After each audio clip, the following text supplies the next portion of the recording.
প্রিয় দর্শক, সমসাময়িক বিষয় নিয়ে বাংলা টিভির সরাসরি আলোচনা অনুষ্ঠান নিটোল টাটা বাংলা টকে সবাইকে স্বাগত জানাচ্ছি।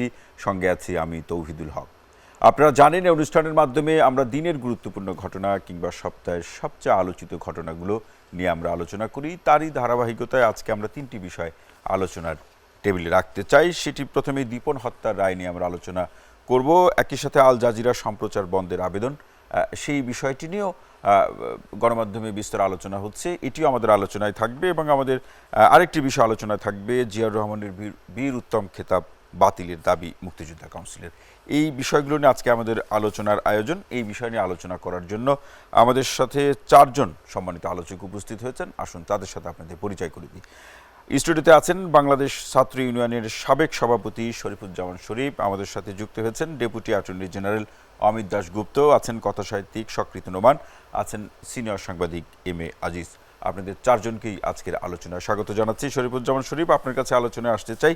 দীপন হত্যা রায়টি নিয়ে আলোচনা করতে চাই। আপনি নিশ্চয়ই মনে আছে 2015 সালের 31 নভেম্বর রাজধানীর আজিজ সুপার মার্কেটে আমাদের ফয়সাল আরিফিন দীপনকে দুর্বৃত্তরা কুপিয়ে হত্যা করে। তিনি জাগৃতি প্রকাশনীর স্বত্বাধিকারী ছিলেন এবং এই ঘটনাটি ঘটার পরে যে আলোচনাটি হয়েছিল এবং যে আলোচনাটি আজকে আবার পুনরাবৃত্তি পেল, সেটি হচ্ছে যে মুক্তবুদ্ধির চর্চা কিংবা যারা দেশকে প্রগতির প্রেক্ষাপটে উন্নতির দিকে নিয়ে যেতে চান, মানুষের মধ্যে মুক্তবুদ্ধির চর্চাকে ছড়িয়ে দিতে চান, তাদের প্রতি যদি এভাবে আঘাত আসে, তাহলে আসলে আমরা কি বিশ্লেষণ করতে পারি, জনগণের সামনে কি ধরনের পরিবেশ তৈরি হয় বা জনগণের ধারণাটি কেমন হয়? শরীফুজ্জামান শরীফ, আপনাকে ধন্যবাদ, দর্শক শ্রোতাদেরকে ধন্যবাদ এবং যারা আলোচনায় অংশগ্রহণ করছেন তাদের সবাইকে ধন্যবাদ। আমরা অনেকদিন অপেক্ষায় ছিলাম এই হত্যাকাণ্ডটির আমরা বিচার পাবো। শুধুমাত্র এই হত্যাকাণ্ড নয়, আপনি জানেন যে এর আগে একটি উন্মাদনা সৃষ্টি করে মিথ্যাচার করে কিছু মানুষকে এই হত্যাকাণ্ডে প্ররোচিত করা হয়েছে এবং এর আগেও এরকমের ভিন্ন মত বা আপনার হয়তো পছন্দ না এই বিষয়গুলো নিয়ে কথা বলতে গিয়ে লিখতে গিয়ে অনেকেই হত্যাকাণ্ডের শিকার হয়েছে এবং সেটি শুরু হয়েছিল শাহবাগের তরুণদের যে বিস্ফোরণ, সেই বিস্ফোরণের পর থেকে। এর পেছনে একটি রাজনীতি ছিল, এর পেছনে একটি রাজনীতি আছে এবং এই হত্যাকাণ্ডগুলো বিচ্ছিন্ন না, এটি পরিকল্পিত এবং একটি সুদূর প্রসারী লক্ষ্যকে সামনে রেখে। আপনি আজকের বিচারের পরে আদালতের পর্যবেক্ষণ যদি দেখেন তাহলে সেখানে দেখবেন যে এই হত্যাকাণ্ডগুলোর পেছনে একটা সুদূর প্রসারী লক্ষ্য আছে। আমরা অন্তত এই জায়গাটিতে স্বস্তির, সেটি হচ্ছে আমাদের প্রিয় আবুল কাশেম ফজলুল হক স্যার, তিনি এই হত্যাকাণ্ডের বিচারটি দেখে যেতে পেরেছেন এবং বাংলা শিক্ষক। এর আগে অভিজিৎ রায়ের হত্যাকাণ্ড ঘটনা ঘটেছে, আমাদের প্রিয় অজয় স্যার সে হত্যাকাণ্ডের বিচারটি দেখে যেতে পারেননি। একটি পরিবারের জন্য এবং দেশের জন্য এই হত্যাকাণ্ডগুলো খুবই ক্ষতিকর, খুবই অপূরণীয় ক্ষতি, কিন্তু যে পরিবারটি তার স্বজনকে হারাচ্ছেন সেই পরিবারের জন্য আপনি এই বিচারের ভেতর থেকে তার ক্ষত দূর করতে পারবেন না, তবে তাদের যে কষ্ট, সেই কষ্ট কিছুটা হলেও আপনি উপশম করতে পারবেন এই কারণে যে তারা বিচারটি দেখে যেতে পারলেন। তবে এটি যেহেতু প্রাথমিক বিচার, এর আরো অনেকগুলো স্তর পার এবং আপনি যেমনটি বলছিলেন যে শরীফুজ্জামান শরীফ, আসামি পক্ষ থেকে কিন্তু যে প্রতিক্রিয়া ব্যক্ত করা হচ্ছে যে তারা এ রায় সঠিক হয়নি, তারা একতরফা রায়ের কথা বলেছে এবং উচ্চ আদালতে যাওয়ার কথাও কিন্তু তারা বলেছে, কিন্তু পরিবার থেকে কিন্তু সন্তোষ প্রকাশ করা। এটি আমরা সবসময় দেখি, এটি অনেকটা মেনেও নিতে হবে যে ঘটনা সত্য হলেও কখনোই অভিযুক্ত পরিবারগুলোর থেকে এই বিষয়গুলোকে স্বীকার করা হয় না। তবে দু একটি জায়গায় দু একটি ঘটনা ঘটে, কিন্তু আমরা সরকারের কাছে আশা করব শুধুমাত্র বিচারের ভেতর থেকে প্রাথমিক এই যে কাজটি আমরা শেষ করলাম, আমরা এই ধরনের পরিবেশ বা পরিস্থিতি যে কারণে তৈরি হয়, এই মস্তিষ্কের মানুষগুলো যে কারণে তৈরি হয়, যে আদর্শিক জায়গা থেকে এদেরকে হাতে চাপাতি তুলে নিতে উদ্বুদ্ধ করে, যে আদর্শ, যে ভাবধারা, আপনি যদি সেই জায়গাটিকে অ্যাড্রেস না করে, সেই জায়গাটিকে যদি আপনি সামনে না নিয়ে আপনি শুধু বিচার করে এই প্রক্রিয়ার ভেতর থেকে আপনি কেউকেই রক্ষা করতে পারবেন না। আমরা পরিকল্পনা আরো সুদূর প্রসারী হতে হবে, সুদূর প্রসারী, এবং পেছনে যারা আছে, যারা ধরা পড়েনি এখন পর্যন্ত, তাদেরকেও দ্রুত ধরা হোক এবং বাকি যে পদক্ষেপগুলো আছে বিচারের রায় কার্যকর করার জন্য সেগুলো যাতে খুব দ্রুত সময়ের মধ্যে। দীর্ঘসূত্রিতার মুখে না পড়ে সেটি আমরা সেটি আশা করি, এবং ধন্যবাদ, আমরা শরীফ। এই যে বিচারের যে রায় সেটি স্বল্প সময়ের মধ্যে কার্যকর করার দাবি কার্যকর। অসংখ্য ধন্যবাদ শরীফুজ্জামান শরীফ। সক্রিয় নোমান, আপনার কাছে আসতে চাই। আপনি সাহিত্য অঙ্গনেরই লোক, আপনি দীপন ফয়সাল আরফিন দীপনের সাথে নিশ্চয়ই আপনার কাজের সেই অভিজ্ঞতা বা পরিচয় রয়েছে। যেটা আমাদের শরীফুজ্জামান শরীফ বলছিলেন যে আসলে যারা এই ধরনের হত্যাযজ্ঞ পরিচালনা করে এবং তারা একটা পরিকল্পনা নিয়েই কিন্তু সেই কাজটি করেন। তবে যে জায়গাটিতে আমি আসতে চাই, আপনার আলোচনা শুনতে চাই, সেটা হলো তাদের একটি নির্দিষ্ট লক্ষ্য থাকে। সেই লক্ষ্যটাই শুনতে চাই আপনার কাছ থেকে, সক্রিয় নোমান। অনেক ধন্যবাদ। আমি প্রথমেই নিহত প্রকাশক ফয়সাল আরেফিন দীপনের প্রতি শ্রদ্ধা জানাই, তার স্মৃতির প্রতি শ্রদ্ধা জানাই। তিনি ছিলেন আমার প্রকাশক। আমার উপন্যাস কালকেউটের সুখ উপন্যাসটি তিনি প্রকাশ করেছিলেন 2015 সালে, এবং সে বছরে তিনি দুর্বৃত্ত জঙ্গি সন্ত্রাসীদের হাতে নিহত হন। তার মৃত্যুর পরে, তার মৃত্যুর খবরটি শোনার পরে আমি এতই বেশি আপসেট হয়ে পড়েছিলাম, এতই বেশি শোকগ্রস্ত হয়ে পড়েছিলাম যে কেবলই মনে হচ্ছিল আসলে এই দেশে লেখালেখি করে কি হবে, এই দেশে লেখালেখির পরিবেশ কোথায়। এভাবে দিনে দুপুরে একজন প্রকাশককে হত্যা করা হলো, তার কর্মস্থলে, তার অফিসে। সাধারণ মানুষের নিরাপত্তা কোথায়? আমরা অপেক্ষায় ছিলাম আজকের এই তার বিচারের রায়টির জন্য। আজকে সে রায় দেয়া হলো। নিম্ন আদালত, বিজ্ঞ আদালত যে রায় দিয়েছেন, আমরা অবশ্যই রায়ে সন্তুষ্ট। ফয়সাল আরেফিন দীপন শুধু প্রকাশকই ছিলেন না, একই সঙ্গে তিনি আমার বন্ধু ছিলেন। আমি সেই বন্ধুত্বের জায়গা থেকে সন্তোষ প্রকাশ করছি। কিন্তু আমাদের আশঙ্কা উচ্চ আদালতে গিয়ে এই রায় কোনো উল্টে যায় কিনা, এই রায় আবার রদবদল হয় কিনা। আশা না, করছি সেই আশঙ্কাটি কেন করছেন সক্রিয় নোমান? সেই আশঙ্কার জায়গাটি আপনার চিন্তায় কেন আসলো? আমাদের অতীতে দেখেছি আমরা আইনের ফাঁক ফোকর গলিয়ে নানা ধরনের বড় বড় সন্ত্রাসীরা, বড় বড় অপরাধীরা পার পেয়ে যায়। আমরা দেখেছি অতীতে নিম্ন আদালতে যে রায়টি হয়ে থাকে, উচ্চ আদালতে গিয়ে সে রায়টি অন্যরকম হচ্ছে। আশা করছি আমরা দীপন হত্যা মামলার রায় তেমন কিছু হবে না। আপনি যে প্রশ্নটি আমাকে করেছেন যে তাদের সুদূর প্রসারের লক্ষ্য আসলে কোনটা, তারা হচ্ছে পৃথিবীর যে সভ্যতার অগ্রযাত্রা, অগ্রগামী মানুষ যারা, তাদেরকে সবসময় পশ্চাৎপদ মানুষ যারা, তাদের টেনে ধরে রাখতে চায়। তারা সভ্যতাকে এগিয়ে দিতে চায় না। সভ্যতার অগ্রগামী মানুষদেরকে তারা ভয় ভীতি প্রদর্শন করে, হত্যা করে, মেরে কেটে আগুনে পুড়িয়ে। পৃথিবীর ইতিহাসে কিন্তু এইভাবেই আমরা যদি দেখি, ব্রুনো থেকে শুরু করে আমরা যদি আরো অনেক বড় বড় দার্শনিকদের থেকে শুরু করে, এবং ইসলামী মুসলিম মনীষীরাও এই ধরনের হত্যাকাণ্ডের শিকার হয়েছেন। কিন্তু সক্রিয় নোমান, এই আলোচনাটি যে আপনি যে বিষয়টি তুলেছেন তার সাথে মিল রেখে আলোচনাটি নিয়ে আসতে চাই যে তারা দুর্বৃত্তরা কিংবা এই ধরনের জঙ্গি প্রক্রিয়ার সাথে যারা জড়িত, যারা মুক্তিযুদ্ধের চর্চাকে থামিয়ে দিতে চায়, তারা হয়তো না তারা হত্যা করতে পারে, কিন্তু তারা কি সেই চর্চাকে থামিয়ে দিতে পারে কিনা সেটিও শুনতে চাই সক্রিয় নোমান। কোনো অবস্থাতেই হত্যা, এই প্রক্রিয়াকে থামানো যায় না। আসলে পৃথিবীতে আমরা দেখেছি অতীতে এই ধরনের হত্যাকাণ্ড, এই ধরনের লাঞ্ছনা, সমাজ থেকে বহিষ্কার, একঘরে করা, দেশ থেকে বহিষ্কার, দেশান্তরী করা, নির্বাসিত করা, কিন্তু কখনোই মুক্তবুদ্ধির চর্চাকে থামিয়ে দেওয়া যায়নি। তারা বুঝতে পারে না যাকে তারা হত্যা করলো তার জ্ঞান ওই হত্যার মধ্যে দিয়ে আরো বেশি বিকশিত হয়, এবং ওই জ্ঞান আরো বেশি প্রজ্বলিত হয়। তাদের সমস্ত হত্যাকাণ্ড, তাদের সমস্ত অপরাধ, তাদের সমস্ত দুর্বৃত্তায়ন শেষ পর্যন্ত ব্যর্থতায় পর্যবসিত হয়। পৃথিবীর ইতিহাসে আমরা দেখেছি সক্রেটিসকে পর্যন্ত হত্যা করা হয়েছিল, কিন্তু সক্রেটিসের নাম এখন সারা পৃথিবীর মানুষ জানে। ব্রুনোকে হত্যা করা হয়েছিল, ব্রুনোর নাম, ব্রুনোর জ্ঞান এখন সারা পৃথিবীর মানুষ জানে। ইবনে রুশদ থেকে শুরু করে মনসুর হাল্লাজ থেকে শুরু করে সবাইকে দণ্ডিত করা হয়েছিল, হত্যা করা হয়েছিল, তাদের নাম এখন পৃথিবীতে জয় জয়কার। আমরা দেখেছি তো হুমায়ুন আজাদকে যেভাবে আক্রমণ করা হয়েছিল, হুমায়ুন আজাদের নাম কি বাংলাদেশ থেকে মুছে ফেলা গিয়েছে? যায়নি। অভিজিৎ রায়কে হত্যা করা হয়েছিল, অভিজিৎ রায়কে হত্যা, তার ওই জ্ঞান কাণ্ড থেকে তার নামটাকে মুছে ফেলা গিয়েছে? যায়নি। অভিজিৎ রায়ের চিন্তা, অভিজিৎ রায়ের দর্শন, অভিজিৎ রায়ের ভাবনা ভবিষ্যতে আরো বেশি বিকশিত হবে। বরং তারা এই হত্যাকাণ্ডের মধ্য দিয়ে এই সভ্যতাকে, মুক্তবুদ্ধিকে আরো বেশি বিকশিত করে দেয়, আরো বেশি সক্রিয় নোমান, অসংখ্য ধন্যবাদ। এই পর্যায়ে আপনাকে অসংখ্য ধন্যবাদ। আমি ফিরবো আপনার কাছে। আজিজ, আপনার কথা শুনবো, তার আগে একটু অমিত দাশগুপ্তের কথা শুনতে চাই। অমিত দাশগুপ্ত, আমাদের সক্রিয় নোমান কিন্তু তার আলোচনা একদম শুরুর দিকে উল্লেখ করেছেন যে আসলে অনেক ক্ষেত্রে আমরা এটা দেখি অতীতে সেই ঘটনাগুলোর প্রেক্ষাপটে নিম্ন আদালতের রায় উচ্চ আদালতে গিয়ে পরিবর্তন হয়ে যায়, এবং আসামি পক্ষের যে প্রতিক্রিয়া রায়ের পরে সেটিও তো আমি আপনাদেরকে পড়ে শোনালাম। আবার যদি আপনার যে এই রায় সঠিক হয়নি, তিনি কিন্তু এই কথাটি বলেছেন, এই রায় একতরফা এবং আমরা এই রায়ের বিরুদ্ধে উচ্চ আদালতে যাব। এই রায় যে পরিবর্তন হয়ে যায়, এর পিছনে অন্য কোনো রায় আছে কিনা সেটি শুনতে চাই অমিত দাশগুপ্ত আপনার কাছ থেকে।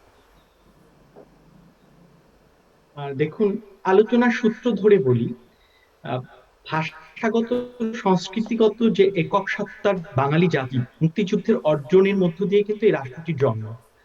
জি।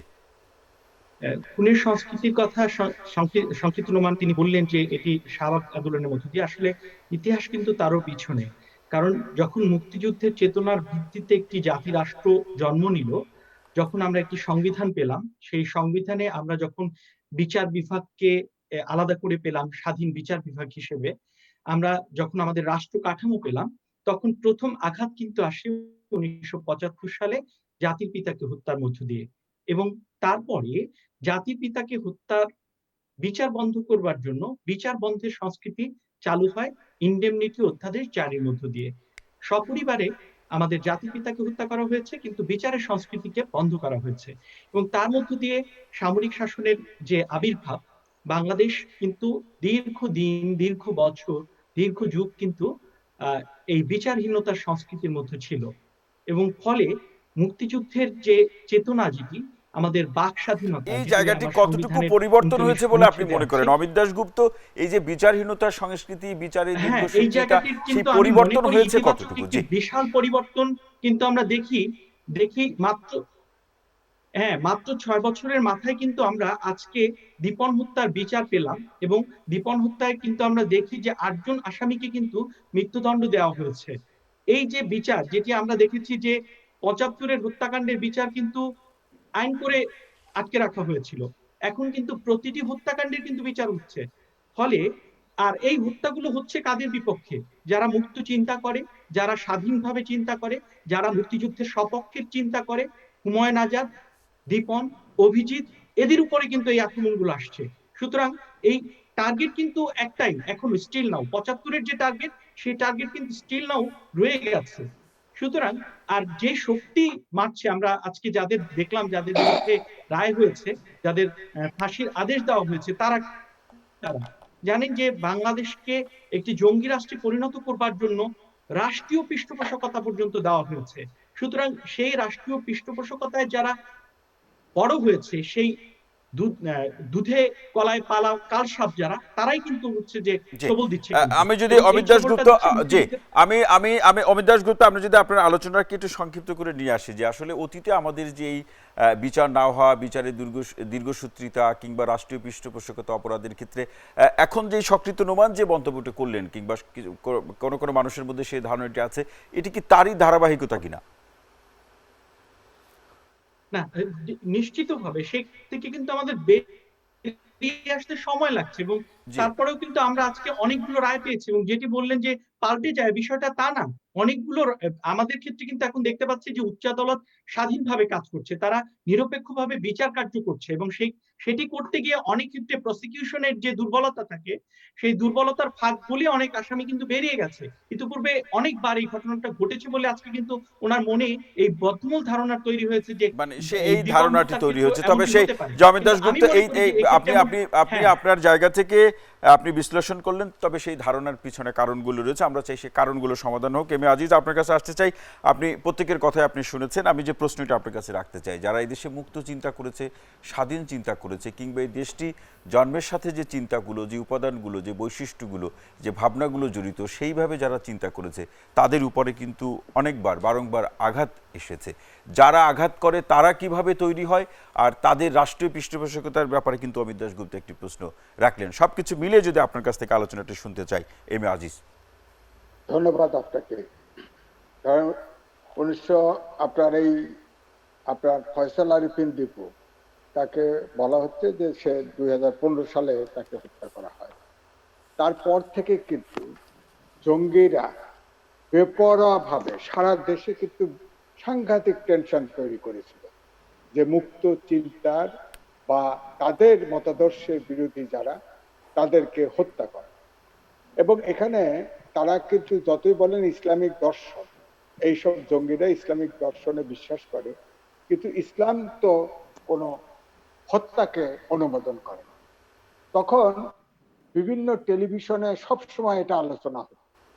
এখন মুক্ত চিন্তার ডেফিনেশনটা কিন্তু ঠিক করা দরকার।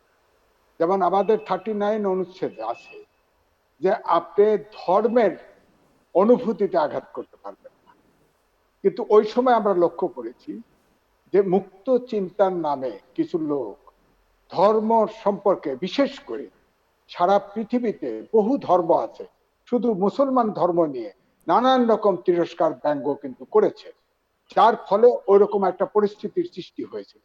আমি বারবার বলেছি, সব টকশোতে বলেছি, আলোচনায় বলেছি যে মুক্তি চিন্তারও একটা লিমিটেশন থাকা উচিত, যেটা আমাদের সংবিধানে বলা আছে, এবং এখন তো অনেকগুলো আইনেও আছে যে আপনি ধর্মীয় অনুভূতিতে আঘাত করতে পারবেন না, কারো ধর্মীয় স্বাধীনতাতে আঘাত করতে পারবেন না। এখন মুক্তি চিন্তার তো বহু সেক্টর আছে।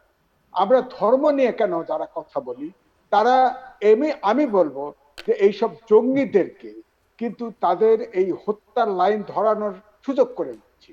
এখন আমি যেটা বলতে চাচ্ছি, একটি মুক্ত চিন্তা অবশ্যই আমাদের সংবিধানকে মেনে, অর্থাৎ মুক্তিচিন্তারও একটা নির্দিষ্ট জায়গা তৈরি করতে হবে, যে মুক্তিচিন্তা মানে কিন্তু ধর্ম নিয়ে নয়, কোন ধর্ম সম্পর্কেই কোনো ব্যঙ্গাত্ম বা আপনার অনুভূতিতে আঘাত দিয়ে কেউই আলোচনা স্বাধীন বাংলাদেশে করতে পারেন না। কারণ আমাদের সংবিধানের বারণ আছে, অনেক আইনেও বারণ আছে, এমনকি সর্বশেষ যে ডিজিটাল নিরাপত্তা আইন, যেখানে 1923 সালের ব্রিটিশদের অফিসিয়াল সিক্রেসি অ্যাক্ট ঢুকিয়ে দেওয়া হয়েছে, সে আইনেও কিন্তু এটা। তা আমার বক্তব্য হচ্ছে যে একদিকে যেমন এখন এই মুহূর্তে আপনারা ধরেন বাংলাদেশ সরকার আপনার জঙ্গিদেরকে অনেকটাই বলা যায় মূল উৎপাটন করেছে, কিন্তু আমরা নিশ্চিন্তে বলতে পারি না জঙ্গির উত্থান ঘটবে না, কারণ তারা তো গোপনে আপনার সদস্য সংগ্রহ করে, তারা গোপনে অর্থ সংগ্রহ করে, গোপনে ট্রেনিং দেয়। সুতরাং এগুলো তো হতে পারে আমাদের সমতল ভূমি বলে আপনার হয়তো আমরা জঙ্গিদেরকে বাহ্যিকভাবে আমাদের মনে হচ্ছে আমরা উৎপাদন করতে পেরেছি, কিন্তু আমরা তাদেরকে আসলে আদর্শিকভাবে কিন্তু মোকাবেলা করতে পারছি বলে মনে হয় নাই। কারণ এখনো তাদের তো একটা আদর্শ আছে, সেটা হলো ধর্মীয় আদর্শ, কিন্তু প্রকৃত ধর্মের দিয়ে তাতে রাজনৈতিক ভাবে মোকাবেলা করা আমরা কিন্তু কখনো চেষ্টা করি নাই। জি, এবার আজিজ আপনার কাছে, জি এবার আজিজ আপনার কাছে আমি আবার আসবো। সক্রিয়নুমান আপনার কাছে আসতে চাই। আজিজ এবং আমাদের অন্যান্য আলোচকরা শরীফুজ্জামান শরীফ এবং আমাদের অমিত দাশগুপ্ত বেশ কিছু আলোচনা কিন্তু মানে বিষয় নিয়ে এসেছে। বিশেষ করে আমি এই আলোচনাটি আপনার কাছে নিয়ে আসতে চাই সক্রিয়নুমান, যে আসলে আমাদের লেখক গোষ্ঠীর নিরাপত্তা কিংবা প্রকাশক গোষ্ঠীর নিরাপত্তা কিংবা একজন যিনি লিখছেন এবং যিনি প্রকাশ করছেন তাদের যে বিষয়গুলো, আমার সংবিধান, সমাজ, সংস্কৃতি, ধর্মীয় অনুভূতি, এই বিষয়গুলো যে লেখনীর ক্ষেত্রে চিন্তা করার প্রয়োজন রয়েছে, সেটি কি আপনার কি মনে হয় যেগুলো চিন্তা করলে লেখার যে মুক্ত চিন্তার বা স্বকীয়তা বা বুদ্ধিভিত্তিক চর্চার জায়গাটি আবার সীমিত হয়ে পড়ে কিনা, সেটি একটু শুনতে চাই আপনার কাছ থেকে সক্রিয়নুমান। আমি আমার পূর্ববর্তী বক্তার প্রতি শ্রদ্ধা জানিয়ে একটু কথা বলতে চাই, যে তিনি বলেছেন যে মুক্ত চিন্তার সংজ্ঞা কি। আসলে তিনি বলেছেন যে মুক্ত চিন্তা মানে ধর্মীয় অনুভূতি নিয়ে কথা বলা যাবে না। তার মানে বলা হচ্ছে তিনি তার বক্তব্য দিয়ে বিদ্যাসাগরকে তিনি খারিজ করছেন। হিন্দু ধর্মে কিন্তু তখন বিধবা বিবাহটা ছিল না। বিদ্যাসাগরকে ওই ধর্মকে আঘাত করতে হয়েছে, হিন্দু ধর্মের অনুভূতিতে আঘাত করে হিন্দু ধর্মকে বিধবা বিবাহ থেকে মুক্ত করতে হয়েছে। রাজা রামমোহন রায়কে সতীদাহ প্রথা রদ করার জন্য হিন্দু ধর্মের অনুভূতিতে আঘাত করতে হয়েছে। এবং আমাদের ইসলামের ইতিহাসে মুতাজিলা দর্শন, যে দর্শনটা রয়েছে, এবং তার পরবর্তীকালে ইবনে রুশদ, আল ফারাবি, ইবনে সিনা পরবর্তী দার্শনিকরা যে বিজ্ঞান এবং বিজ্ঞান চর্চা করেছেন, তারা কিন্তু ধর্মের অনুভূতিতে আঘাত করেই সে দর্শন এবং বিজ্ঞানের চর্চা করেছেন। সেক্ষেত্রে নিরাপত্তার বিষয়টি নিয়ে তো, জি সক্রিয়নুমান আপনি যেমনটি বলছেন তার সাথে যদি আমি মিল রেখে এই প্রশ্নটা আপনার কাছে রাখি, যে আসলে লেখক প্রকাশকদের যে নিরাপত্তার বিষয়টি আর সময়ের প্রেক্ষাপটে তো আসলে মুক্ত চিন্তার সংজ্ঞায়নটি নিয়ে বা যার পরিসরটি কেমন হবে, এবং আজিজ সেই প্রশ্নটি কিন্তু রাখলেন, সেটি কিন্তু আলোচনাও আছে। সেই সময় যখন 15 সালে ঘটনাটি ঘটলো 2015 সালে, সেই সময় কিন্তু আলোচনাটি হয়েছে। তো একজন লেখক হিসাবে আপনার অনুভূতি কি যে আসলে মুক্ত চিন্তার কি সংজ্ঞায়নটা কি আসলে আপনাদের লেখার ক্ষেত্রে কোনো বাধা সৃষ্টি করে কিনা? না, লেখক সবসময়, লেখকের পথ কখনোই কুসুমস্তীর্ণ ছিল না, লেখালেখির পথ সবসময় কণ্ঠকাকীর্ণ।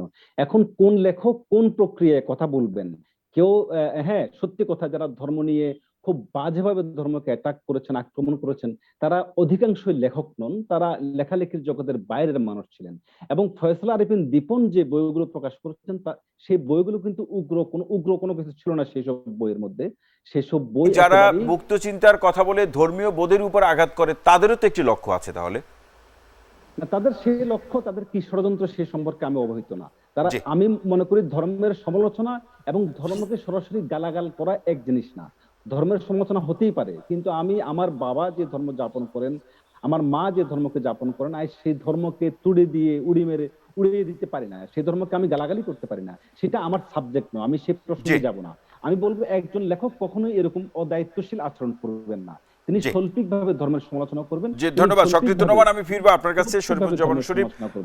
আগামী মাসের আমরা যতটুকু জানি 18 তারিখ থেকে বইমেলা, সুতরাং বইমেলা যখনই আসে আমাদের সেই লেখকদের নিরাপত্তার বিষয়টি কিংবা বইমেলার শৃঙ্খলার বিষয়টি কিন্তু বারবার আলোচনা আসে। সেক্ষেত্রে বাংলা একাডেমি কিংবা সরকার যথেষ্ট চেষ্টা করে, কিন্তু বইমেলা আসলে কিন্তু এই চিন্তাটি অতীতের ঘটনার প্রেক্ষাপটে বারবার এই আলোচনাটি চলে আসে যে একজন লেখকের নিরাপত্তা কতটুকু থাকবে, প্রকাশকের নিরাপত্তা কতটুকু থাকবে। এবং একই সাথে এই আলোচনাটা আপনার কাছ থেকে শুনতে চাই, যেটি এম এ আজিজ উল্লেখ করলেন, শকৃত নোমানও বললেন, মুক্ত চিন্তার সংজ্ঞায়ন কিংবা এর পরিসর কতটুকু হবে। এটি খুবই একটি তাত্ত্বিক বিষয়, 1-2 মিনিটের মধ্যে এটি আলোচনা করা যাবে না। তবে আজিজ ভাই যে প্রসঙ্গগুলি এনেছেন তার মধ্যে 2-1টি জায়গায় আমার একটু দ্বিমত পোষণ করি। তিনি একটি জায়গায় বলেছেন যে ব্যাপারটা এরকম যে যখন আপনি আমার অনুভূতিতে আঘাত দিচ্ছেন তখন জঙ্গিরা আপনাকে হত্যা করছে। তার মানে হলো যে আমি কিন্তু একটা গ্রাউন্ডটাকে, যৌক্তিক জায়গা আমি তৈরি করে দিচ্ছি যে এইটা করাটা অনেকটা যৌক্তিক অথবা এটি স্বাভাবিকভাবে হতেই পারে আমি যখন আক্রান্ত হব। আবার আপনি আইনও প্রণয়ন করেছেন, তাহলে যদি কেউ আক্রান্ত হন কারো মতামতকে বা কারো অনুভূতিতে, আপনি যদি আঘাত দিয়ে থাকেন তাহলে তাকে তো আইনের কাছে যাওয়ার সুযোগ আছে। আপনি কেন তাকে রাস্তায়, অফিসে, কর্মস্থলে তাকে হত্যা করছেন? যদিও এই আইনটি আমাদের ক্ষেত্রে, আমাদের সমাজে, এই আজকের সমাজে এটি প্রযোজ্য কিনা বা এটি সাংঘর্ষিক কিনা এটি নিয়ে যথেষ্ট তর্ক আছে, বিতর্ক আছে, এবং এই আইনটি বিরুদ্ধে ভিন্নমত আছে বিভিন্ন জায়গার থেকে। তো আমি মনে করি যে আপনি আমার পছন্দের বিপক্ষে একটি কথা বলবেন বলে আমি আপনাকে মেরে ফেলবো, এটি কখনোই ধর্মের জায়গা থেকে, যেটি আপনারা বারবার বলছেন, আমরা বারবার আলোচনা করছি যে ধর্ম এই বিষয়টি পারমিট করে না।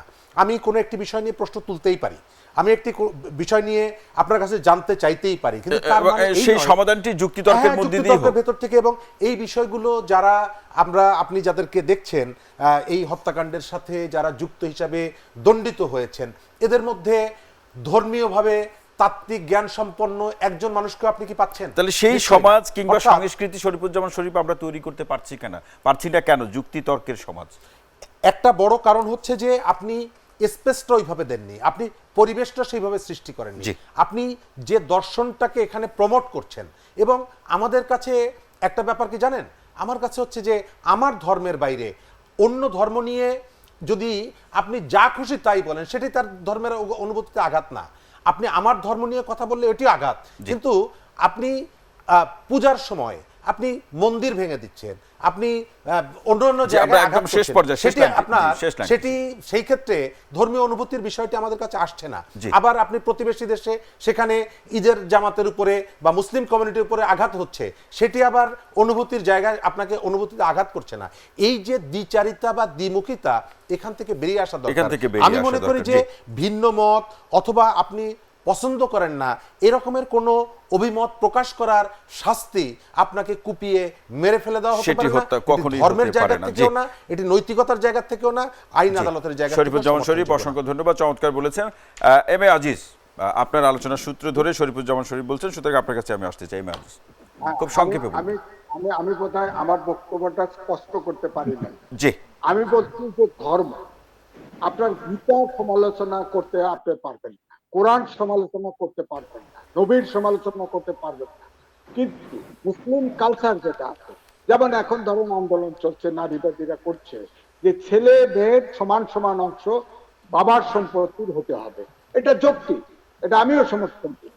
কিন্তু আপনি নবী পাল্টায় ফেলবেন, নবীর সমালোচনা করবেন, একটা এটা ধর্মীয়। আমি বলছি যে অর্থাৎ আপনার ধর্মীয় অনুশাসন, যে সমাজে যে বাস্তবায়ন যে সমাজ অনুশাসনগুলো হচ্ছে সেগুলোর আপনি কিছু পরিবর্তন আপনি করেন, যেগুলো আছে আপনার ধরেন আমাদের এবার আজিজ, এই সমাজটি যেটি আমি শরীফুজ্জামান শরীফের কাছে প্রশ্ন রেখেছিলাম, আপনার কাছে আমি প্রশ্ন রাখতে চাই আপনার আলোচনার সূত্র ধরেই, যে আসলে এই যুক্তি তর্ক বিশ্লেষণের সমাজ বা সংস্কৃতি তৈরি করার ক্ষেত্রে বাংলাদেশের মূল বাধাটি কোথায়? মূল বাধাটা হচ্ছে রাজনীতি, আর একটা হচ্ছে শিক্ষা। রাজনীতিবিদদের ভিতরে কোনো জাতীয় ইস্যুতে ঐক্য নেই, জি তারা একজন আরেকজনকে পরাস্ত করতে চায়, এটাই রাজনীতি। আর শিক্ষা হচ্ছে আমাদের দেশে 11 থেকে 12 প্রকারের শিক্ষা ব্যবস্থা, এই 12 প্রকারের মানুষ আমরা তৈরি করছি, 12 রকমের চিন্তার মানুষ তৈরি করছি, যার ফলে চিন্তার ঐক্য কখনো হচ্ছে না। চিন্তার ঐক্যের জায়গাটি, জি যে একটি লেভেল পর্যন্ত, অর্থাৎ এসএসসি বলেন, এইচএসসি লেভেল জি একটি চিন্তার লোক ওই লেভেল পর্যন্ত এক থাকা উচিত। যে চমৎকার একটি বিষয়। এম আজিজ, এই আলোচনায় আপনাকে আর সময় দিতে পারছি না, আমরা অন্য বিষয় নিয়ে আলোচনা করবো। অমিত দাশগুপ্ত, আপনার কাছে একটু শুনে আমরা একটু বিরতিতে যাব। যে আলোচনাটি হচ্ছে আমাদের সম্মানিত আলোচকরা আপনারা যে করলেন, যে আপনার এক্ষেত্রে আপনার শেষ মন্তব্য শুনতে চাই, বিশেষ করে যুক্তি তর্ক বিশ্লেষণ মুক্ত চিন্তার এক্ষেত্রে আপনার বক্তব্য। আপনি আইন অঙ্গনে আছেন, আপনাদের আইনি প্রক্রিয়া, একই সাথে আইনি নিরাপত্তা এবং সমাজের বাস্তবতা সবকিছু মিলে আপনার কথা শুনতে চাই।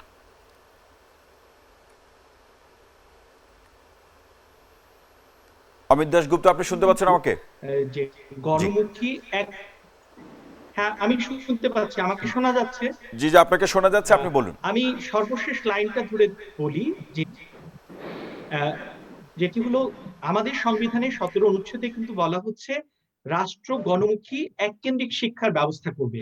এটি সত্য এবং সেটি কিন্তু আমরা করতে পারিনি দীর্ঘদিনে। ফলে যে নানামুখী চিন্তা চেতনা সেটি তৈরি হচ্ছে, এবং যে চিন্তার ক্ষেত্রে যেটা বলা হচ্ছে যে দেখুন, কোন কাজ যদি যতক্ষণ পর্যন্ত না কোনো আইন কর্তৃক এটি অপরাধ হিসেবে স্বীকৃত হবে, ততক্ষণ পর্যন্ত কিন্তু এটি অপরাধ হবে না, অপরাধ হিসেবে গণ্য হবে না। এখন কোন একজন লোক ধরুন তিনি তার মতো করে স্বাধীন চিন্তা করছেন, মুক্ত চিন্তা করছেন, এবং আমাদের সংবিধানের 39 অনুচ্ছেদে তার এই চিন্তাটিকে কিন্তু স্বাধীনতা দেওয়া হয়েছে, বিবেকের স্বাধীনতা দেওয়া হয়েছে, সংবাদপত্রের স্বাধীনতা দেওয়া হয়েছে। সেই স্বাধীনতার ভিতরে একটি যৌক্তিক বাধা আরোপ করা হয়েছে আইন অনুযায়ী। যদি সেটি আদালত অবমাননা বা অন্য কোনো আইন অনুযায়ী যদি সেটি অপরাধ হিসেবে ধর্তব্য হয়, তাহলে শুধু কিন্তু অমিত দাশগুপ্ত, আপনার শেষ লাইনটি বলুন। অমিত দাশগুপ্ত, আমরা জি শেষ লাইনটি বলুন। আমাদের যে মুক্ত চিন্তার মানুষের উপরে যে এই যে আক্রমণগুলো করা হচ্ছে, সেটি কিন্তু অপরাধ হিসেবে হচ্ছে। আর মুক্ত চিন্তা যারা করছেন তারা যদি এমন কিছু বলে থাকেন যে আইনগতভাবে স্বীকৃত কোন অপরাধ, তার কিন্তু বিচারের জন্য আইনি প্রক্রিয়া রয়েছে। জি, সে আইন প্রক্রিয়া রয়েছে, সেটি দ্বারস্থ হওয়াই উচিত এবং যুক্তি তর্কের মধ্যে দিয়ে আমাদের সমাজটি চলবে, সেটা আমরা প্রত্যাশা করি। আমরা বিরতিতে যাব, তার আগে সক্রিয় নোমান, আপনাকে যেহেতু আজকের মতো আলোচনা থেকে বিদায় দিব, তার আগে এই আলোচনার প্রেক্ষাপটে আপনার শেষ লাইনটি শুনতে চাই, সক্রিয় নোমান। আমি আবারও বলছি, ফয়সাল আরেফিন দীপনের যে রায় আজকে হলো, সে রায় যাতে উচ্চ আদালতে সেটা রদবদল না হয়, এই রায় যাতে বহাল থাকে আমরা এই প্রত্যাশা করব, এবং আমরা রাজনীতির রায় যাতে বহাল থাকে। অসংখ্য ধন্যবাদ সক্রিয় নোমান আমাদের সাথে যুক্ত হওয়ার জন্য। আপনাকে অসংখ্য ধন্যবাদ আমাদের সাথে যুক্ত হওয়ার জন্য। প্রিয় দর্শক, আপনারা দেখছেন নিটল টাটা বাংলা টক অনুষ্ঠান। নিচ্ছি ছোট্ট বিরতি, আমাদের সাথেই থাকুন।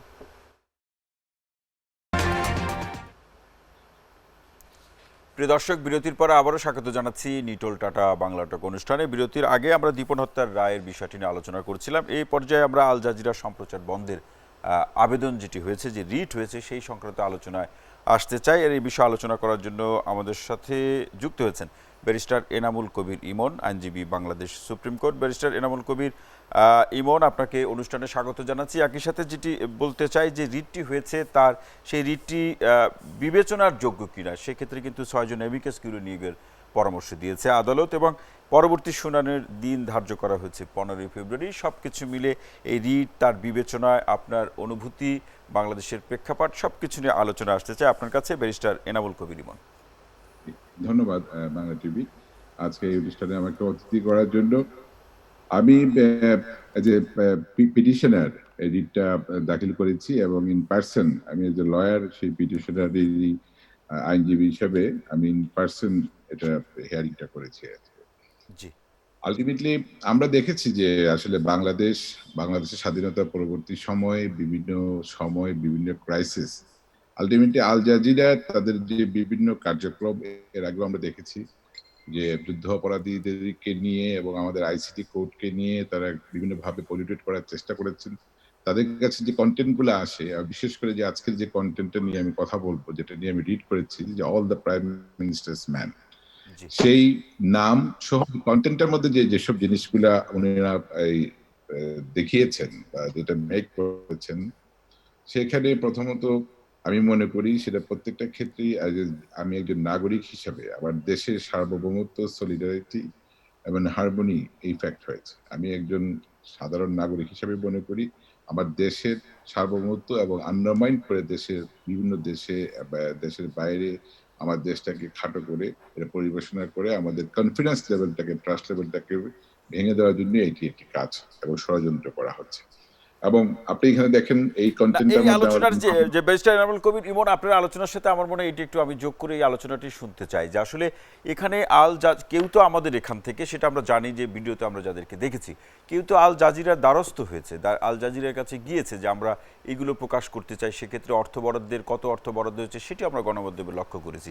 তাহলে এই ব্যক্তিদের যে অবস্থান দেশের বিরুদ্ধে বা সমাজের বিষয়ে তাদের অবস্থান, আমরা হয়তো বিরুদ্ধে শব্দটাও বলতে পারি বা এটাকে আমরা যদি ইতিবাচকভাবে বলি, এই যে প্রেক্ষাপটটি তৈরি হলো সেই প্রেক্ষাপটটিকে আপনি কিভাবে দেখেন? সেটাই তো, আমি প্রেক্ষাপটটাকে বিভিন্নভাবেই কিন্তু আমাদের বাংলাদেশকে এরকম ষড়যন্ত্রে আমরা শিকার হয়ে আসছি। বাঙালি যখন বিভিন্ন ৭৫-এর আগে আমরা দেখেছি বিভিন্ন সময় প্রিন্ট মিডিয়া বলেন, বিভিন্ন মিডিয়ার মাধ্যমে যে কনফিডেন্স লেভেলটা ছিল, সেই কনফিডেন্স লেভেলটাকে নষ্ট করে দেওয়ার একটা পায়তারা চলছিল। পরবর্তী সময় এরকম আরো কয়েকবারই হয়েছে। এখন বা বিভিন্নভাবেই আরো কয়েকটা মিডিয়া এবং ফেসবুকে আপনি যে এসব কন্টেন্ট গুলা, এখানে বিভিন্ন মিডিয়ার মাধ্যমে আপনি টুইটার, ফেসবুক, ইউটিউব, ইনস্টাগ্রাম যারা করেছে তাদের যদি আপনি করেন, তারা বিভিন্ন সময় সেই ধরনের কিছু হলেই তারা সেভাবে অ্যাক্টিভ হয়ে এই প্রচারণাটা করে। অলরেডি প্রায় ৩ কোটির উপরে পার হয়ে গিয়েছে কন্টেন্টের ভিউয়ার্স। আরো হয়তো শুরু হচ্ছে। সেই অবস্থা থেকে বিবেচনা করি আমি মনে করেছি শুধু এখানে গভর্নমেন্টের পক্ষ থেকে যে তাদের যে অথরিটি, এই দেশের যে কিছু জায়গায় তাদের কিছু রেসপন্সিবিলিটি আছে। আমরা দেখেছি এই কন্টেন্টটা প্রকাশ হওয়ার পর, ব্রডকাস্ট এবং টেলিকাস্ট হওয়ার পর আমাদের যে ফরেন মিনিস্ট্রি একটি প্রতিবাদ জানিয়েছেন, আমাদের সেনাবাহিনী থেকে একটি প্রতিবাদ করা হয়েছে। কিন্তু সেটা জানার পরেও বিটিআরসি বা আরো যারা কনসার্ন অথরিটি রয়েছে, ইনফরমেশন মিনিস্ট্রি এবং আদার যে মিনিস্ট্রি গুলো রয়েছে, যেটাকে deputy inspector general cyber police এবং অন্যান্য ক্ষেত্রে যাদের director general digital security agency, যেটা আসলে জি। মুখ্য এখানে, ওনারা সেকশন 8-এ ওদেরকে বলাই হয়েছে যে আপনি যদি দেখেন কোন ধরনের কন্টেন্ট, কোন ধরনের মিডিয়াতে এমন কিছু আসছে যেটা আমাদের সলিডারিটি, হারমোনিতে হ্যাম্পার করে দেশের সার্বভৌমত্ব নিয়ে এরকম করা হয়, যে এই বিষয় যে তাহলে ব্যারিস্টার সেই এনামুল ক্ষেত্রে কবির ইমন, আপনি যে তারা কন্টেন্ট ইন্টারফেয়ার এবং করবে। দেশের সার্বভৌমত্ব এবং সেই বাংলাদেশের বিরুদ্ধে যে ষড়যন্ত্রের বিষয়টা আপনার আলোচনা নিয়ে আসলেন, এইটি নিয়ে আপনি আছেন আমাদের সাথে, এই বিষয়টি নিয়ে আমি একটু এম এ আজিজ আপনার কাছে আসতে চাই, যেটি উল্লেখ করলেন ব্যারিস্টার এনামুল কবির ইমন, সেই আলোচনার প্রেক্ষাপটে আপনার প্রতিক্রিয়া শুনতে চাই। প্রথমে আমি সাংবাদিক হিসাবে মনে করি যে দেশি বিদেশি যে কোনো গণমাধ্যম বন্ধ করার প্রচেষ্টাকে গণমাধ্যমের স্বাধীনতার বিরুদ্ধে হস্তক্ষেপ। আমি আল জাজিরার রিপোর্ট হয়েছে, সেই রিপোর্টের কন্টেন্ট নিয়ে আপনার আল জাজিরাতে প্রতিবাদ দেওয়া যেতে পারে, আল জাজিরার বিরুদ্ধে কেস করা যেতে পারে, কিন্তু এই যে বন্ধ করার চেষ্টা করা, এটা আমি মনে করি স্বাধীনতার, সংবাদপত্রের অর্থাৎ মিডিয়ার স্বাধীনতায় হস্তক্ষেপ। এখন প্রশ্ন হচ্ছে যে এই আল জাজিরা বন্ধ, ধরেন আমাদের কোর্ট এটা বন্ধ ঘোষণা করলো, তাতে কি ইন্টারনেটের যুগ, মাস মিডিয়ার যুগ, এটা কি বন্ধ থাকবে? থাকবে না। আরো বেশি করে আপনি খেয়াল করে দেখেন, যখন এরশাদ বিরোধী আন্দোলন হয় তখন বাংলাদেশের কোনো মিডিয়ার উপরে সাধারণ জনগণ আস্থা রাখে না। তখন বিবিসি এবং ভয়েস অফ আমেরিকা রাস্তায় জটলা করে করে দেখতো, এবং আল জাজিরা যদি বন্ধ করা হয়, এটা বাংলাদেশের নিউজ, আপনার মাস মিডিয়াতে যদি বাংলাদেশের উপরে কোনো নিউজ দেয়, রাস্তায় জটলা করে করে এই নিউজ আরো বই করবে, মাস মিডিয়াতে পাবে। সুতরাং এইটা এই এখন গ্লোবাল আপনার ইন্টারনেটের যুগে, মাস মিডিয়ার যুগে এবং অটোমেশনের যুগে কোনো মিডিয়াকে, পার্টিকুলার কোনো মিডিয়াকে বন্ধ করা, যেটা ইন্টারন্যাশনাল মিডিয়া। জি আপনি জানেন যে আপনার এই যে আল জাজিরা, এটা কিন্তু কাতারের কোনো নিউজ করে না, সেটা সারা বিশ্বের করে। এই নিউজ সম্পর্কে আমাদের বিরোধ থাকতে পারে, আমাদের আপত্তি থাকতে পারে, তার জন্য আপনার প্রতিবাদ দেওয়া। মানে ধরেন এবার আমাদের আপনি যেমনটি বলতে চাচ্ছেন, আসলে সে আপত্তি থাকলে তার জবাবটি অন্যভাবে দেয়া যেতে পারে। মিডিয়ার স্বাধীনতা, এই বিষয়টি আপনি আলোচনা, আমি ফিরবো আপনার কাছে শরীফুজ্জামান শরীফ। আমি একটু বলতে চাই, প্রথম জায়গাটা জি, হচ্ছে যে আমি ব্যারিস্টার রিমন আপনার কাছে আমি ফিরছি। আমি শরীফুজ্জামান শরীফের কথা শুনি। সাংবাদিকও নই, গণমাধ্যম কর্মীও নই, আবার আইন বিশেষজ্ঞ নই, তারপরেও অ্যাজ এ সিটিজেন আমি দুটো কথা বলতে পারি। আমি এই ভিডিওটিতে এটি নিয়ে আমাদের অনেকেরই প্রশ্ন আছে, সাংবাদিকতার মান ইত্যাদি ইত্যাদি উদ্দেশ্য, এগুলো নিয়ে প্রশ্ন আছে। এই প্রশ্নটি আমিও তুলি, কিন্তু একই সাথে আপনি আপনার গায়ের জামাটা, পরিচ্ছন্ন একটি জামা পরেছেন, আমি আপনাকে বললাম যে আপনার গায়ের জামাটা নোংরা, যদিও সেটি সত্য না, আপনি সেই কারণে রাগ করে আপনার গায়ের জামাটা ছুঁড়ে ফেলে দেবেন না। আপনি যদি বলেন যে আল জাজিরা আমাদের বিপক্ষে, আমাদেরকে এখানে বিভ্রান্তি তৈরি করছে ইত্যাদি ইত্যাদি, তার মানে নিশ্চয়ই এটি নয় যে আমি আল জাজিরাকে আমার এখানে ঢোকার ক্ষেত্রে তার দিকে আমি তালা মেরে দিব, আল জাজিরাকে ঢুকতে দিব না। আমার দায়িত্ব হবে ওই যেমনিভাবে যে আপনার যে জামাটি পরেছেন সেটি পরিষ্কার, আমি যখন বলবো যে এটি নোংরা, আপনি যেমন ছুঁড়ে ফেলে দেবেন না, বরং আপনি আমাকে দেখাবেন যে তুমি দেখতে পারো যে জামাটা পরিষ্কার। জি। আপনার একইভাবে আল জাজিরাকে সেটি দেখানো। দ্বিতীয় জায়গাটি, আদালত ইতিমধ্যেই শুনানি করেছে এবং সেখানে তারা অ্যামিকাস কিউরি নিয়োগ করেছে। নিশ্চয়ই এর ভেতর থেকে আমরা বুঝতে পারি যে যখনই আপনি আদালতের কাছে গিয়েছেন, সঙ্গে সঙ্গে আদালত আপনার ওই জায়গায় কনভিন্স সেটা তো একটা সে আরো প্রক্রিয়া মতামত রয়েছে, জানতে সেটা চায়। একটি এটা একটি প্রক্রিয়া প্রক্রিয়া রয়েছে। অনেক সময় কিন্তু এই প্রক্রিয়ার দিকে সে আদালত যায় না। তৃতীয় জায়গাটি হচ্ছে যে আমাদের পররাষ্ট্রমন্ত্রী বলেছিলেন যে এর ভেতরে যদি বিশ্বাসযোগ্য কোনো উপাদান থাকে সরকার তদন্ত করবে, অর্থাৎ সরকার কিন্তু তদন্ত করব না এটি আমি ছুঁড়ে ফেলে দিয়েছি সেটি বলছে না। তাহলে সেই রকমের একটি কন্টেন্ট নিয়ে আপনি কেন এটিকে আপনি পুরো আমার দৃষ্টির বাইরে নিয়ে যেতে চান? জি। আমার বক্তব্য হচ্ছে যে এই কাজটি নিশ্চয়ই একদিকে অবাধ তথ্য প্রবাহের এই যুগে বাংলাদেশের আভ্যন্তরীণ অবস্থা সম্পর্কে ভুল ব্যাখ্যা দেবে বিশ্বের মানুষকে। দ্বিতীয়ত গণমাধ্যমের স্বাধীনতার প্রতি আপনার যদি ভিন্ন মত পোষণ করে কোনো গণমাধ্যম, তার প্রতি, তার স্বাধীনতার প্রতি আপনার যে সম্মান করার যে নৈতিক সেই জায়গাটি থাকতে হবে, সেই অঙ্গীকারের ব্যত্যয় ঘটবে এই কাজটি করার। শরীফুজ্জামান শরীফ, অসংখ্য ধন্যবাদ। ব্যারিস্টার এনামুল কবির রিমন, আমি আসবো আপনার কাছে। তার আগে অমিত দাশগুপ্ত, যে আলোচনা হচ্ছে সম্প্রচার বন্ধের বিষয়টি এবং শরীফুজ্জামান শরীফ যে বেশ কিছু ডাইমেনশনের কথা বললেন, তার প্রেক্ষাপটে আপনার কাছ থেকে শুনতে চাই, আপনিও আইন অঙ্গনের একজন। প্রথমত যেটি বলবো সেটি হলো আমাদের চিন্তা, বিবেক এবং সংবাদপত্রের স্বাধীনতা আমাদের সংবিধানের 39 অনুচ্ছেদে এটি একটি মৌলিক অধিকার, সুতরাং এটি করা যাবে না। কিন্তু এই অলঙ্ঘনীয় অধিকারের সুযোগ নিয়ে আপনি আপনার রাষ্ট্রের বিরুদ্ধে যে কাজগুলো করতে পারবেন না, সেটি হলো বিদেশি রাষ্ট্রসমূহের সঙ্গে বন্ধুত্বপূর্ণ সম্পর্ক, জনশৃঙ্খলা, শালীনতা বা নৈতিকতার স্বার্থে কিংবা আদালত অবমাননা, মানহানি বা অপরাধ সংগঠনে প্ররোচনা সম্পর্কে আইনের দ্বারা আরোপিত যুক্তিসঙ্গত বাধা নিষেধ। এখন এই যে আল জাজিরা টেলিভিশন যে নিউজটি তৈরি করেছে এবং বাজারজাতকরণের চেষ্টা করেছে, সেটি আমাদের বন্ধু রাষ্ট্রের সাথে বন্ধুত্বপূর্ণ সম্পর্ক নষ্ট করে, আমাদের জনশৃঙ্খলা নষ্ট করে, শালীনতা নষ্ট করে, আমাদের নৈতিকতা এটিকে নষ্ট করে এবং অপরাধ সংগঠনে প্ররোচিত করে। রাষ্ট্র ব্যবস্থার প্রতি আঘাত হানবার জন্য তারা প্ররোচনা যোগায়।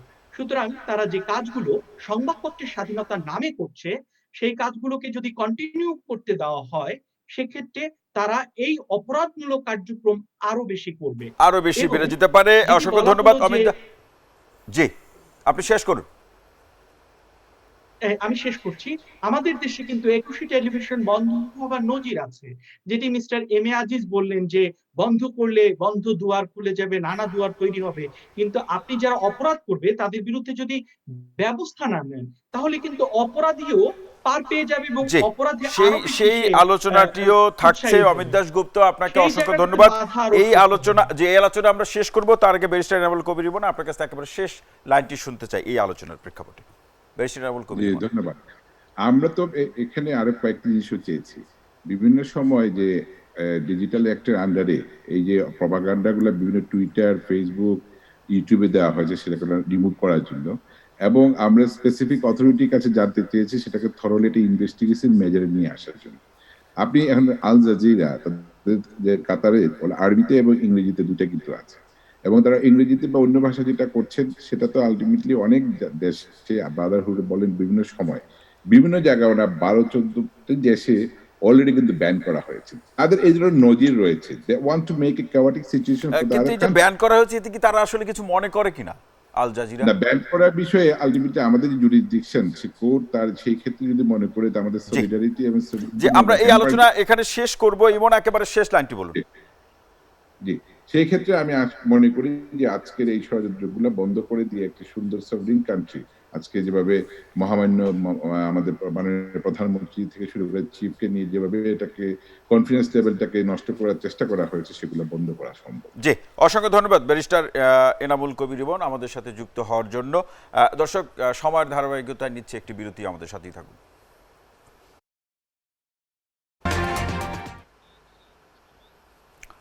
দর্শক, বিরতির পর আবারও স্বাগত জানাচ্ছি নিটল টাটা বাংলা টক অনুষ্ঠানে। আলোচনার এ পর্যায়ে আমরা দুটি বিষয় আলোচনার পরে তৃতীয় বিষয়ে জিয়াউর রহমানের বীরুত্তম খেতাব বাতিলের দাবি মুক্তিযোদ্ধা কাউন্সিলের। আমি আর কোনো প্রশ্ন রাখতে চাই না, যা শিরোনামটি আপনার কাছে তুলে দিলাম। শরীফুজ্জামান শরীফ, আমার কাছে মনে হয় যে বিষয়টি এই সময় এসে স্বাধীনতার 50 বছর পরে এবং জিয়াউর রহমানকে এই খেতাবটি দিয়েছিল কিন্তু আওয়ামী লীগ বঙ্গবন্ধুর হাত থেকে। সুতরাং আজকে আওয়ামী লীগ সরাসরি কাজটি করছে না, আবার সরকার করছে না, এটি করছে জাতীয় মুক্তিযোদ্ধা কাউন্সিল। কিন্তু আপনি লক্ষ্য করে দেখবেন যে তার প্রধান হচ্ছে একজন মন্ত্রী এবং প্রস্তাবটি তুলেছেন তিনি আওয়ামী লীগের প্রেসিডিয়ামের সদস্য এবং একজন সাবেক মন্ত্রী। সুতরাং এটি সরকারের অজানা না, এবং সরকার যে কোনো বিষয়ের প্রতি বিরাগভাজন হয়ে এখনই এই বিষয়টি নিয়ে এসেছে। তারা জিয়াউর রহমানের রাজনীতি নিয়ে বা তার রাজনীতিতে পদার্পণ নিয়ে নানা রকমের বক্তব্য দেয়, আমরা সেই বিষয়ে কথা বলবো না। তবে আজকে আমার বক্তব্য হচ্ছে এই জায়গায় যে এই মুহূর্তে এসে আপনার এই ইস্যুটা আনার কোনো দরকার ছিল না। এটি রাজনীতিতে কোনো নতুন তৈরি করবে না, বরং এটি নিয়ে আরও কিছুদিন আমরা অন্যান্য গুরুত্বপূর্ণ বিষয়গুলো আমাদের দৃষ্টির বাইরে চলে যাবে। আমার কাছে একই সাথে মনে হয় যে আল জাজিরার পরে যে সরকারের যে বিব্রতকর একটি অবস্থা, হয়তো সেখান থেকে দৃষ্টি অন্যদিকে ফেরানোর জন্য হতে পারে। জিয়াউর রহমান তার যে ইতিহাসের যে অবদান অথবা বঙ্গবন্ধুর যে অবদান চাইলে সেটিকে নষ্ট করতে পারবেন না, এবং জোর করে কোনো ক্রেডিট কেউকে দিতে পারবেন না। আমি মনে করি সরকারের এই দায়িত্ব থেকে বা এই উদ্যোগটি থেকে বেরিয়ে আসা। যে অসংখ্য ধন্যবাদ শরীফুজ্জামান শরীফ। অমিত দাশগুপ্ত, খুব সংক্ষেপে, আমাদের একেবারে সময় এই বিষয়টি নিয়ে আপনার আলোচনা শুনতে চাই। ধন্যবাদ। দেখুন, আমি আসলে শরীফ ভাইয়ের সাথে দ্বিমত প্রকাশ করছি। এ কারণে করছি যে যখন তাকে দেওয়া হয়েছিল তখন তিনি কিন্তু মুক্তিযুদ্ধের সাথে সম্পৃক্ত ছিলেন, সেই অবদানের স্বীকৃতি ছিল। কিন্তু মুক্তিযুদ্ধের চেতনাকে যিনি পরবর্তীতে ধ্বংস করেছেন তিনি নিশ্চয়ই মুক্তিযোদ্ধা হিসেবে একটি কৃতিত্ব বা রাষ্ট্রীয় স্বীকৃতি পেতে পারেন না। এই পেতে পারেন না বলেই 50 বছর পরে পার হওয়ার আগেই যদি সেটিকে কেড়ে নেওয়া যায়, আমি মনে করি না যে এটি ক্ষতির কোনো কারণ হবে। সেটি আপনি অমিত দাশগুপ্ত, আপনি কি সংবিধানটি কিন্তু আমি এক লাইনে শেষ করছি, বলছি 72-এর যে সংবিধান, যেটি ছিল মুক্তিযুদ্ধের অর্জন, সেই সংবিধানকে পঞ্চম সংশোধনীর মাধ্যমে যিনি ধ্বংস করেছেন তিনি মুক্তিযুদ্ধের খেতাব ধারণ করতে পারেন বলে আমি হৃদয় দিয়ে বিশ্বাস করি। অসংখ্য ধন্যবাদ অমিত দাশগুপ্ত, আপনাকে অমিত দাশগুপ্ত জি, আপনাকে অসংখ্য ধন্যবাদ। M A Aziz. না, আমি সংক্ষেপে বলছি যে ধরেন এই যে রাজনৈতিক অস্থিরতা বা রাজনীতিতে যে বিভাজন, এই একটা ইস্যু, এটাকে উস্কে দিবে। আমরা কিন্তু কখনোই গণতন্ত্রের যে মূল মন্ত্র অন্যের মতকে শ্রদ্ধা করা, এই জায়গায় আমরা যেতে পারি। যেমন ধরেন আমাদের বন্ধু রাষ্ট্র ভারত, তারা তো বৈঠকই স্বাধীনতা পেয়েছিল 1947 সালে। আমরা মুক্তিযুদ্ধ করে স্বাধীনতা পেয়েছি। তারা আপনার দেখেন স্বাধীনতায় যাদের অবদান তাদেরকে কিন্তু আপনার ভারতের দিল্লির লালকেল্লায় লাইট অ্যান্ড সাউন্ড সিস্টেমে সারাক্ষণ তাদেরকে স্মরণ করা হয়। সেখানে কিন্তু কবি ইকবাল, রবীন্দ্রনাথ ঠাকুর জিন্নাকে পর্যন্ত স্মরণ করা হয়। যে এম এ আজিজ, অসংখ্য ধন্যবাদ। আমি আবার আপনার কাছে ফিরছি আপনার শেষ লাইনটি শোনার জন্য। শরীফুজ্জামান শরীফ, আমরা একেবারে শেষ পর্যায়ে আমি কথা বাড়াবো না। জি। যে গ্রাউন্ডে জিয়াউর রহমানের এই খেতাব কেড়ে নেওয়ার প্রস্তাব এসেছে, সেটির সঙ্গে বাংলাদেশকে সাম্প্রদায়িকীকরণ এবং বাংলাদেশের আজকের যে একেবারে এক লাইনেই দুষ্টু বলতে হবে। রাজনীতি, জি, তার শেষ সম্পর্ক পর্যন্ত। নেই। যে গ্রাউন্ডের কথা বলা হয়েছে তার সাথে এটির মিল নেই। জি। আমি এখনো মনে করি এটি প্রতিহিংসামূলক এবং অন্য এক ইস্যুকে জি। ধামাচাপা দেওয়ার জন্য অসংখ্য এটি ধন্যবাদ সামনে আনা হয়েছে। শরীফুজ্জামান শরীফ, অসংখ্য ধন্যবাদ। এম এ আজিজ, শেষ লাইন, একবারে এক লাইনই শুনতে চাই। আমি মনে করি যে এটা আমার বিশ্বাস, শাহজাহান খান তিনি আওয়ামী লীগের বিরুদ্ধে এরকম করেছিলেন, জি। তিনি দৃষ্টি আকর্ষণের জন্যই এটা করেছেন। জি, অসংখ্য ধন্যবাদ আপনাকে, অসংখ্য ধন্যবাদ এম এ আজিজ। অমিত দাশগুপ্ত, আপনার শেষ লাইন। ধন্যবাদ। মুক্তিযুদ্ধের চেতনা এটি অক্ষুণ্ণ থাকা, সংবিধানে মানুষের হৃদয়ে, এবং সেটি যারা বিনষ্ট করবে তাদের বিরুদ্ধে প্রকৃত ব্যবস্থা নেওয়া হোক, এটি আমার দাবি। অসংখ্য ধন্যবাদ অমিত দাশগুপ্ত, এম এ আজিজ এবং শরীফুজ্জামান শরীফ, আপনাদের তিনজনকে অসংখ্য ধন্যবাদ আজকের অনুষ্ঠানে যুক্ত হওয়ার জন্য। প্রিয় দর্শক, আজকের মতো নিটল টাটা বাংলা নাটক অনুষ্ঠান এখানে শেষ করছি। সবাই ভালো থাকুন, সুস্থ থাকুন, নিরাপদে থাকুন। সবাইকে শুভরাত্রি।